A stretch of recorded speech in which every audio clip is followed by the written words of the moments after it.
اگر رزق عقل و دانش سے ملتا تو جانور اور بیوقوف زندہ ہی نہ رہتے۔ جو شخص تم پر غصہ کرے مگر پھر بھی تعلق نہ ختم کرے وہ برے وقت میں تمہارا سچا ساتھی ہے۔ تم گلاب کا پھول بن جاؤ کیونکہ یہ پھول اس کے ہاتھوں میں بھی خوشبو چھوڑ جاتا ہے جو اسے مسل کے پھینک دیتا ہے۔ اگر زندگی کو ہمیشہ خوشیوں کے ساتھ گزارنا چاہتے ہو تو غمزدہ لوگوں کے غم سنا کرو، کبھی دکھی نہیں رہو گے۔ جو دو گے وہی لوٹ کے آئے گا، چاہے عزت ہو یا دھوکہ۔ اگر انسان کو تکبر کے بارے میں اللہ کی ناراضگی اور سزا کا علم ہو جائے تو بندہ صرف فقیروں اور غریبوں سے ملے اور مٹی پر بیٹھا کرے۔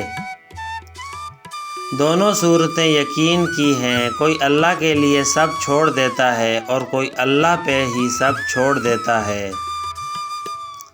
کیسے بھی حالات ہوں دعا مانگتے رہیں، خیر مانگتے رہیں، معجزہ ہونے میں کوئی دیر نہیں لگتی۔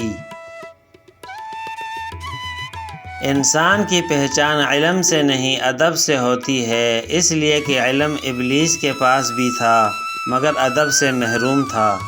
جھوٹ کا بھی ایک ذائقہ ہوتا ہے، خود بولو تو میٹھا لگتا ہے اور کوئی دوسرا بولے تو کڑوا۔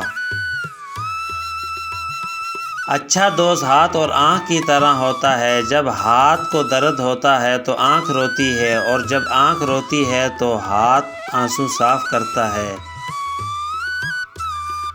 3 رشتے بے نقاب ہو جاتے ہیں، بڑھاپے میں اولاد، مصیبت میں دوست، غربت میں بیوی۔ حسد نہ کرنے سے بدن تندرست رہتا ہے۔ جو دکھ دے اسے چھوڑ دو لیکن جس کو چھوڑ دو اسے دکھ نہ دو۔ مخلص دوست کے اندر اتنا پیار چھپا ہوتا ہے جیسے بیج کے اندر درخت۔ اپنوں کو ہمیشہ اپنے ہونے کا احساس دلاؤ ورنہ وقت آپ کے اپنوں کو آپ کے بغیر جینا سکھا دے گا۔ رزق کے پیچھے اپنا ایمان خراب مت کرو کیونکہ رزق انسان کو ایسے تلاش کرتا ہے جیسے مرنے والے کو موت۔